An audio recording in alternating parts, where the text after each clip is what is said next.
soul family. Call in your tribe. You don't have to do it alone. Family natin mga kapiksi.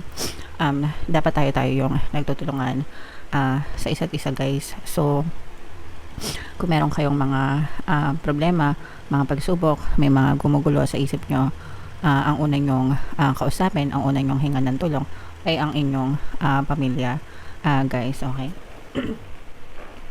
Huwag kayong mahiyang magsabi sa kanila. Huwag kayong mahiyang magsabi sa kanila, guys. Kasi pamilya tayo di ba? Magkakadugo tayo.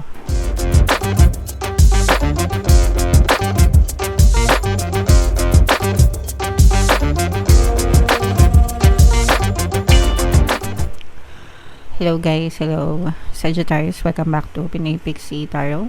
Ang pamagat ng episode natin for tonight is OOTM, Oracle of the Month, para ngayong August, para sa Sagittarius Sun, Moon, Rising sign and Venus. So meron tayong tatlong set ng decks dito, guys. Ito yung para sa spiritual message nyo, ito yung sa life messages, and ito naman yung sa love life, mga kapiksi.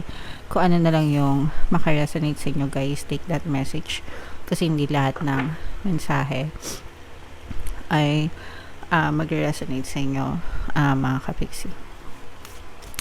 So unahin natin to, guys. Tingnan natin yung spiritual message for you. Soul family. Call in your tribe. You don't have to do it alone. Family natin, mga kapiksi. Dapat tayo yung nagtutulungan sa isa't isa, guys. So, kung meron kayong mga problema, mga pagsubok, may mga gumugulo sa isip nyo, ang unang nyong kausapin, ang unang nyong hingan ng tulong ay ang inyong pamilya, guys. Okay? Huwag kayong mahiyang magsabi sa kanila. Huwag kayong mahiyang magsabi sa kanila, guys. Kasi pamilya tayo di ba? Magkakadugo tayo. And yung mga kaibigan, nawawala yan. Minsan even yung asawa nawawala, di ba? Pero yung pamilya natin, they're always there with us. Although merong ibang family na may mga issues sa loob ng pamilya nila, pero majority pa rin sa atin, mas lamang pa rin yung close family ties, mga kapiksi. So alagaan nyo rin, guys, no? Alagaan nyo rin yung relationship nyo with your family members, para talagang alam nyo yun, sa panahon ng pangailangan, tayo magtulungan, guys. Okay? Alright. So, comment down below if naka-resonate kayo dyan, Sagittarius. And ito naman yung sa ating life messages. Habang sinashuffle ko to, guys, panoorin nyo muna yung video natin regarding sa ating paano mag-manifest ng abundance video course. Kapiksi, sawa ka na ba sa mga struggles at hirap sa buhay mo? Masipag ka ba at masikap sa buhay ngunit hindi ka pa rin umaasenso? Ilang beses ka na bang nag-attempt mag-negosyo at mag-invest pero palagi ka pa rin nalulugi? Sa pagkakataon na ito ay maaaring may subconscious beliefs ka na nagiging balakid sa iyong pag-unlad at pagyaman. Introducing, paano mag-manifest ng abundance video course. Dito ay matututunan mong ma-overcome ang mga balakid mo para tuluyan ka ng umunlad, umasenso, sumagana, maging matagumpay, successful at maswerte sa iyong kabuhayan, pera, trabaho, negosyo, salapi at kaperahan ng bonggang-bongga. Dali, mag-send na ng email sa pinoypixie@gmail.com at simulan na ang iyong pagyaman ngayon. Alright, so sa lahat ng gusto mag-avail ng course, guys, naka-flash sa screen nyo. Una, meron tayong paano mag-manifest ng abundance video course. Meron din tayong paano mawala ang third party at magkaroon ng harmonious na relationship. And meron din tayong paano pabalikin si ex, revise breakup. Sa mga interesado, guys, mag-send lang kayo ng email sa pinoypixie@gmail.com. So, eto, guys, yung live messages nyo. This is both negative and positive. Unahin muna natin to, guys. This is a water sign energy. Cancer, Pisces, Scorpio. Excuse me, guys. For some of you, maaring may water element kayo sa inyong natal chart, or you may be dealing with another water sign. For some of you, guys, sa relationship, parang medyo nagkakalamigan kayo ng iyong partner or specific person. Sorry guys, nangangatin na lang muna natin, sinusumbong tayo.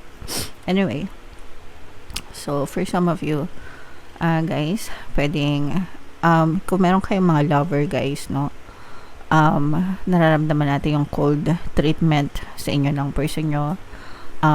Nararamdaman nyo yung parang nagiging emotionally distant, pwedeng physically distant din, parang avoidant, ganyan. Ibig sabihin, umiiwas siya sa'yo, nahirapan kayong mag-reach out sa kanila, nahirapan kayong kausapin sila, mga kapiksi. Nag-iba na siya, hindi na siya yung kasing affectionate and kasing mapagmahal kumpara nung dati na nagsisimula pa kayo sa inyong relationship. So this may be because of a lot of reasons. Pwede may mga away kayo guys. So subukan yung kausapin para ma-resolve yung mga issues nyo. Pero pag kinausap nyo guys, kailangan kalmado. Huwag kayong makipag-usap ng nakikipag-away kayo, kasi kapag nakipag-usap kayo tas nakikipag-away kayo, wala talagang mariresolve na issue sa relationship nyo. Pwede rin kayo guys makinig ng mga relationship subliminals natin kung gusto nyo, para ma-solve yung mga relationship problems nyo guys. Libre lang yan lahat sa YouTube mga kapiksi. Ito naman, this is a good indication na for some of you na may sakit or may karamdaman, pwedeng gumagaling na kayo, no? Or mas nagiging healthy na guys yung kalusugan nyo. Pero again, mga kapiksi, at saka parang nagkakaroon kayo ng inspirasyon guys sa ibang tao. So may mga tumutulong sa inyo, pwedeng part kayo ng community, yung parang nagmamotivate ba guys, no? Pwedeng nag-enroll kayo sa mga fitness program, sa mga gym, ganyan, Zumba sa barangay, Zumba sa homeowners, di ba? Yung mga ganun, parang nagjo-join kayo sa mga group workouts para mas maging healthy kayo, mga kapiksi. And yung mga healthy activities, healthy mind, nagbo-boost yan, no, ng parang dopamine, and mas na-enjoy nyo yung pag-exercise mga kapiksi. And of course guys, pagdating sa health, this is something that you shouldn't take for granted. Kung kailangang magpa-check up guys, magpa-check up kayo, okay? Alright, excuse me guys. Ayan. So, medyo inuubo pa tayo mga kapiksi. Pagaling na, pero meron pa rin guys, no? Pero kailangan nating tiyagain.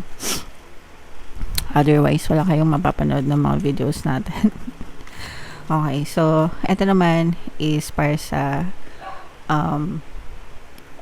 love life messages. So, pakinggan natin yung mensahe sa inyo ng person nyo. Okay, so habang sinashuffle natin to sa mga naghahanap ng mga pampaswerte na lucky charms or lucky bracelet, may mga items tayo guys sa description box. Check out nyo na lang guys. So, ito yung mensahe ng person nyo, Sagittarius. Yan. So, ito medyo may pagka-negative to guys.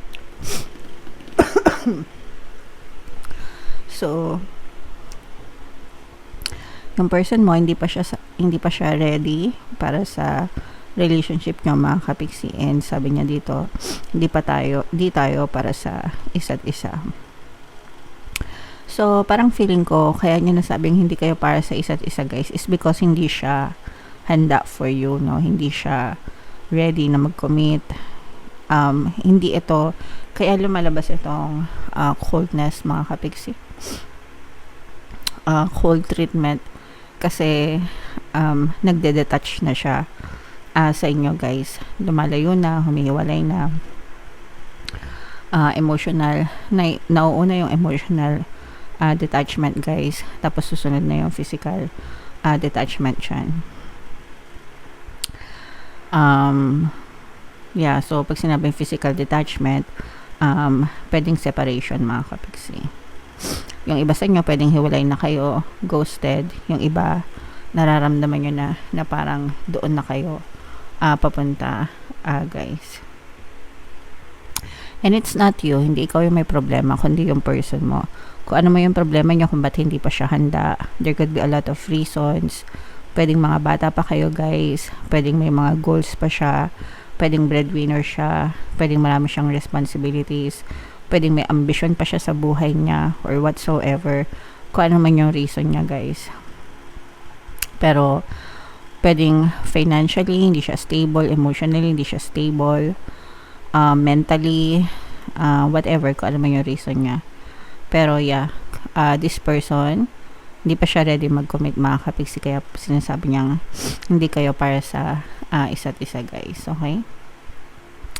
So, this will not resonate with all, guys. Pero magre-resonate ito dun sa mga hiwalay na, sa mga ghosted, at saka dun sa mga may problema sa relationship, guys. Kung wala naman kayong problema sa relasyon nyo, hindi yan para sa inyo, guys. Okay?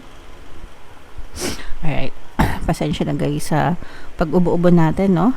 Masakit talaga, mahirap, pero tiis-tiis lang, gagaling din tayo, mga kapiksi. So, comment down below, Sagittarius, if naka-resonate kayo dyan.